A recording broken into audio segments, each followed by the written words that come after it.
189, sinónimo de calidad.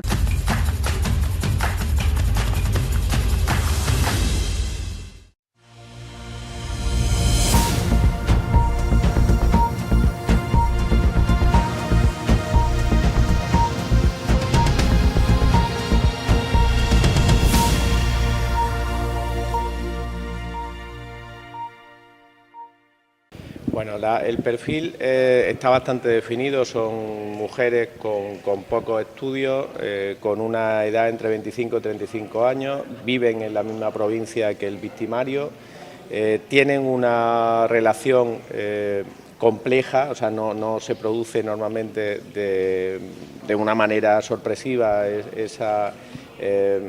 ese delito o esa actuación que las convierte en víctimas, sino que hablamos más de un proceso que de una actuación. Eso, cada vez tenemos más datos para identificar contra lo que estamos luchando, y eso es muy importante. Por eso lo que queremos aprovechar aquí es sacarle todo el jugo a la información que se extrae con el trabajo que hace el SABA, sacarle todo el jugo al aporte de esos datos para poner medidas de carácter preventivo. Nosotros lo que queremos es que no se produzca el delito. A la vista de los datos y a la vista de la realidad, pues probablemente el Gobierno de España también se tenga que plantear una reorientación del Pacto de Estado, escuchar a las comunidades autónomas, que somos las que estamos en primera línea luchando contra la violencia de género. Creo que en muchas ocasiones el Gobierno de España tiene una tendencia al ombliguismo excesiva y no escucha a quienes tenemos la competencia en el día a día para poner en marcha medidas de protección a las mujeres y probablemente de esa colaboración más estrecha, más leal, de una cogobernanza más cierta, pues podrían salir medidas más eficaces.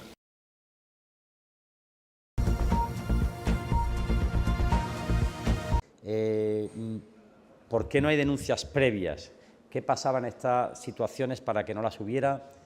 Falla el sistema, no damos la suficiente confianza, hay un miedo que se entiende que no se puede superar porque no me va a dar la respuesta adecuada la Fuerza de Cuerpo de Seguridad del Estado o el propio Gobierno de España o las organizaciones en su conjunto, ¿no? Estamos con el sistema Biogen, tenemos los municipios, tenemos las policías locales que colaboran, que cooperan, tenemos las oficinas de información a la mujer que dependen de la Junta de Andalucía, tenemos los centros de crisis que tienen que ponerse en marcha. Es decir, hay una serie de cuestiones que yo quiero saber exactamente dónde puede estar el déficit. Es verdad que hay muchas dificultades cuando no hay una denuncia previa, cuando no hay una situación que permita actuar incluso de oficio, con el protocolo CELO que ahora lo permite, que la policía puede perfectamente ir a la Fiscalía a poner en conocimiento un hecho aunque no medie denuncia previa.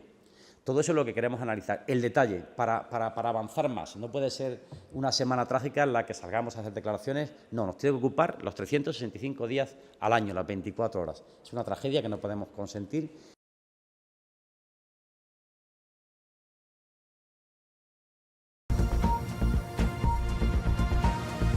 También por situaciones que se vienen dando, que se han incrementado de forma importante en nuestro territorio, que tiene que ver con los vuelcos, es decir, el propio robo de unas organizaciones a otras de la propia droga con la que trafican, pues ha llevado como consecuencia el que haya una mayor violencia, mayor presencia de armas, es algo también que hemos analizado, y por lo tanto pues hay que extremar más, si cabe, la intervención de nuestros agentes representantes del principio de autoridad, que es lo que, sin duda, permanentemente queremos imponer en todo el territorio de este plan especial.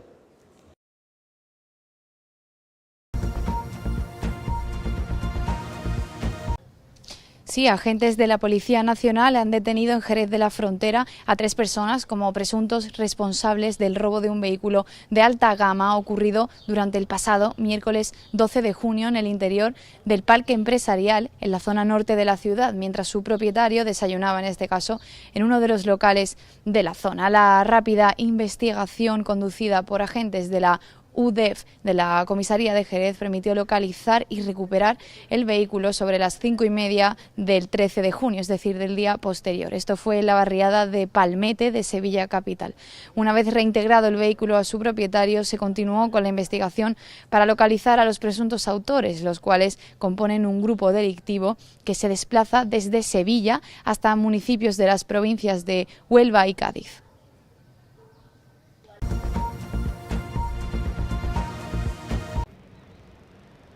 Así es, la Guardia Civil ha encontrado 2 macacos de Berbería, conocidos como monos de Gibraltar, en condiciones deprobables en el patio de una vivienda de Granada. Los animales llevaban más de 15 años enjaulados sin control veterinario. El propietario, un hombre de 56 años, está siendo investigado por delitos contra la fauna y el maltrato animal. Los primates fueron rescatados por la Fundación Ab Primadomus, que se encargará de su rehabilitación. La especie está protegida por el convenio CITES y su tenencia por particulares es ilegal.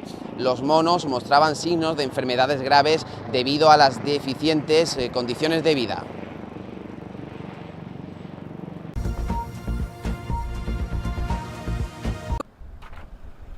Las provincias de Cádiz y Sevilla son las que contabilizan un mayor número de pacientes en lista de espera fuera del plazo de garantía legal, con 9.450 y 8.943 andaluces respectivamente. En el caso de los tiempos medios de espera, Huelva es la que más lo reduce, con una bajada de 22 días, aunque su ratio se sitúa en 215 días de espera media para ser operado, lo que la sitúa en el primer puesto del ranking. Según los datos publicados por el Servicio Andaluz de Salud y ofrecidos por la Consejería de Salud y Consumo, son 41.920 los pacientes andaluces que están en lista de espera, 11.000 menos que en 2023. Además, las medidas aprobadas por el Gobierno andaluz han permitido rebajar en 11 días el tiempo medio de espera en los procedimientos garantizados, pasando de los 150 días en diciembre de 2023 a 139 días actualmente. Que los datos de hoy vuelven a poner en valor el trabajo y el esfuerzo del sistema, del Gobierno y, por supuesto, de los profesionales del sistema sanitario público andaluz, porque los datos que hoy vuelvo a dar son a pulmón y vuelven a ser datos del sistema sanitario público andaluz. El plan de garantía sanitaria que iniciamos a principios de año, en febrero, ha conseguido a día de hoy reducir 1/3 de los andaluces que se encontraban fuera de los plazos de garantía, un 20,93%, que es casi un 21% menos de andaluces fuera de ese decreto. Y además, algo muy importante, hemos conseguido reducir en 11 días también los tiempos, la demora que esperaban los andaluces. Asimismo, la consejera ha pedido el aumento de las plazas MIR, 1.000 plazas anuales durante 4 años, para compensar el desequilibrio que existe actualmente entre los nuevos médicos que entran al sistema sanitario público y los que se jubilan.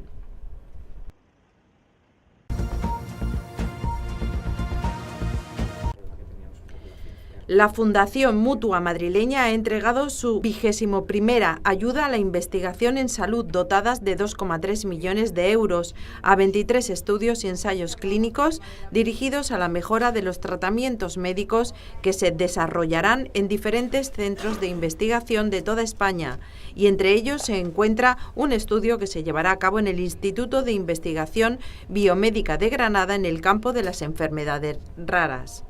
La catedrática de la Universidad de Granada, Ouria Boulaiz, liderará un proyecto colaborativo para aplicar la terapia génica, encaminada a corregir las mutaciones de genes a una enfermedad rara, la osteogénesis imperfecta, también conocida como la enfermedad de los huesos de cristal.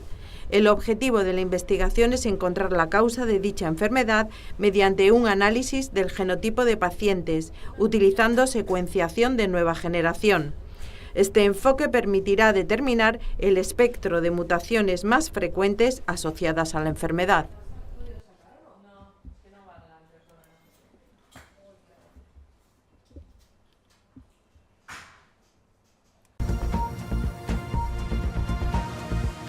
El Gobierno de España, a través de la DGT y en colaboración con la Agrupación de Tráfico de la Guardia Civil, inicia una campaña nacional de seguridad vial centrada en la prevención de accidentes en moto. El subdelegado del Gobierno de España en Sevilla, Francisco Toscano, ha informado que serán más de 50 puntos de difusión los que se colocarán a lo largo del verano en la provincia de Sevilla y más de 100 agentes los implicados en esta campaña, con el objetivo de mejorar los datos de siniestralidad.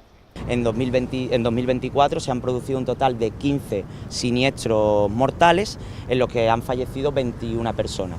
La comparativa con el año anterior, con el año 2023, que fallecieron en el mismo periodo 15 personas, por lo tanto hay un ascenso de 6, y lo que sí es que estamos lejos todavía de la cifra del año 2022, donde los 6 primeros meses del año fueron bastante duros y se alcanzó la cifra de 30 fallecidos. Un incremento de estos siniestros viales con resultados de fallecimiento en lo que se refiere a autovías y autopistas. Cuando en el año 2022-2023 aproximadamente suponían un tercio, en este año 2024 ha alcanzado la cifra del 62%. La principal particularidad de la campaña es que los difusores de los mensajes de prevención serán los miembros de la Benemérita, que se distribuirán de forma estratégica por todas las carreteras del país con el objetivo de poder informar, sensibilizar y concienciar a los conductores de motocicletas acerca de los diferentes aspectos que mejorarán su seguridad. En verano nos parezca que nos puede dar calor, que nos puede ser incómodo, aunque sea un trayecto pequeño, es esencial llevar siempre la protección adecuada. Por supuesto, los guantes y el casco, que es imprescindible, pero además la ropa, la equipación debe ser adecuada porque en cualquier momento podemos caernos y una quemadura por rozamiento en el asfalto es una cosa realmente complicada. La campaña se mantendrá todo el verano y desde la DGT se señala la posibilidad que continúe en otoño debido al gran volumen de este tipo de tráfico, especialmente en la comunidad andaluza.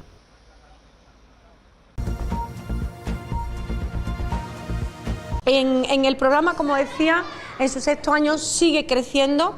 Para que ustedes comprendan las cifras, el crecimiento que ha tenido el programa, fíjense que en su primer año de edición había en toda Andalucía 1.361 alumnos usuarios del programa, 1.361 en su primer año. Pues en este 6º año tenemos 55.567 alumnos. Por tanto, ha tenido un crecimiento exponencial importante y que confiamos que siga creciendo en los próximos años. Han crecido también los centros, tenemos 304 centros voluntarios en Andalucía. Han crecido también los docentes, tenemos casi 1.700 docentes también en esta actividad voluntaria de refuerzo estival. Y este año hemos crecido también en alumnos, tenemos casi 15.800 alumnos a lo largo y ancho de toda Andalucía y en todas las provincias. Por tanto, como digo, programa que está funcionando muy bien.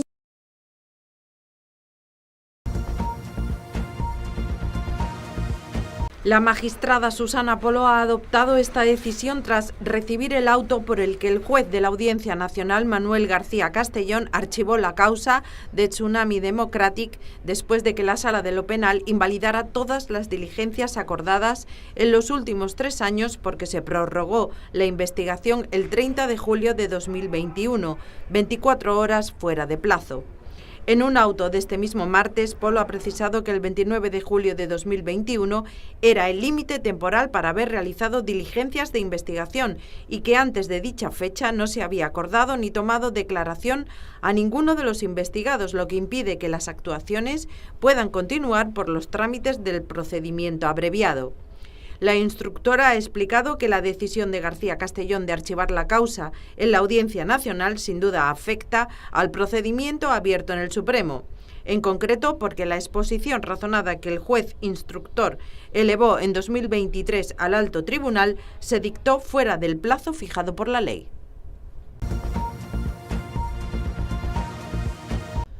El balance de víctimas a causa del bombardeo ejecutado el martes por el ejército de Israel contra una escuela en la ciudad de Jan Yunis, en el sur de la Franja de Gaza, ha aumentado a cerca de 30 muertos y más de 50 heridos. Un suceso que ha llevado a las fuerzas de defensa de Israel a anunciar la apertura de una investigación en torno al ataque.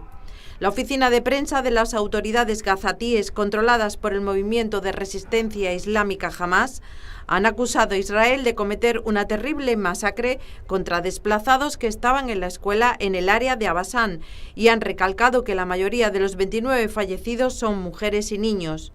Por su parte, el ejército de Israel ha anunciado que está investigando los informes sobre daños civiles, mientras que ha indicado que el objetivo era un supuesto miembro del brazo armado del movimiento de resistencia islámica Hamás. El Espacio Cultural y Taurino de Salioro ha presentado esta semana su programación de verano, complementando así la temporada taurina 2024 y llenando de vida los bodegones 10 y 11 de la Plaza de Toros del Puerto. Un programa en el que no faltan planes para los más pequeños y que impulsa la afición a cualquier edad.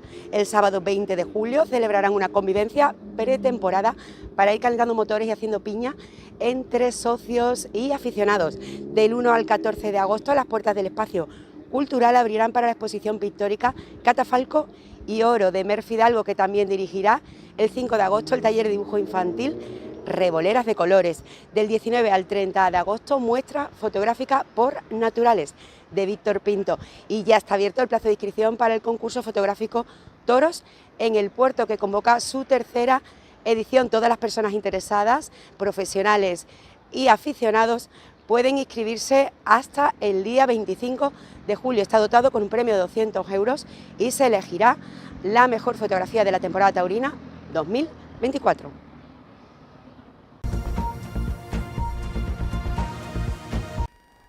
¿Qué tal, Roberto? Muy buenas. Sí, me encuentro en Caballerizas Reales aquí en Córdoba, y es que aquí va a tener lugar del 3 al 6 de octubre ese campeonato de caballos lusitanos. Se trata de un campeonato internacional, la primera vez que se va a disputar en España, y que va a contar con las modalidades de doma vaquera, pero también otro tipo de modalidades mucho más específicas de este caballo lusitano. El nombre viene del uso de portugués, y que es una raza muy específica, pero que ya está presente en toda España. Van a ser alrededor de 140 caballos los que vengan justo solo para ese espectáculo. Como digo, es un campeonato internacional, caballos de toda la geografía española, portugueses, belgas, franceses, de todo lo que es esa zona centroeuropea, y que van a llegar a Córdoba para poner el mundo del caballo y para poner a Córdoba también en ese mapa de lo que es el caballo. Por lo tanto, una fiesta internacional, un campeonato internacional,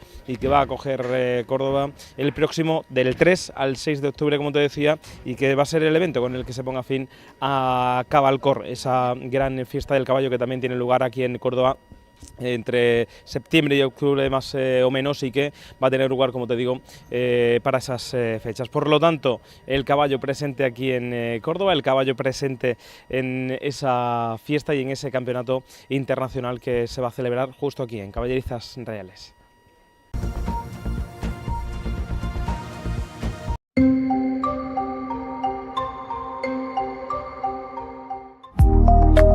El tiempo de este jueves 11 de julio se presenta con cielos poco nubosos o despejados, con intervalos de nubes bajas, brumas y bancos de niebla en el litoral, más probables en la costa mediterránea.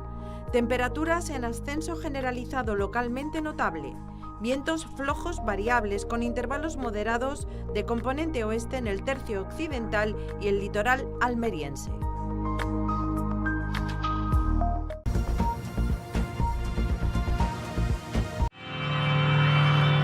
It's been a hard day's night, and I've been working like a dog.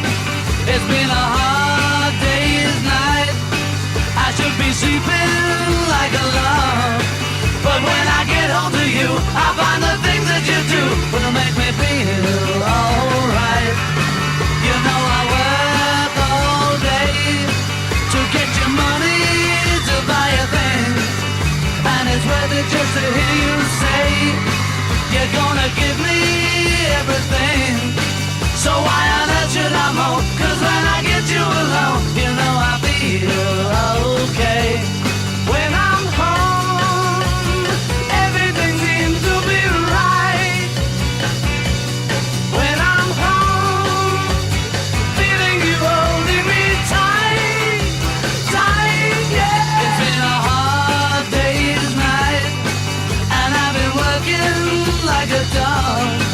It's been a hard day's night, I should be sleeping like a log. But when I get home to you, I find the things that you do will make me feel alright.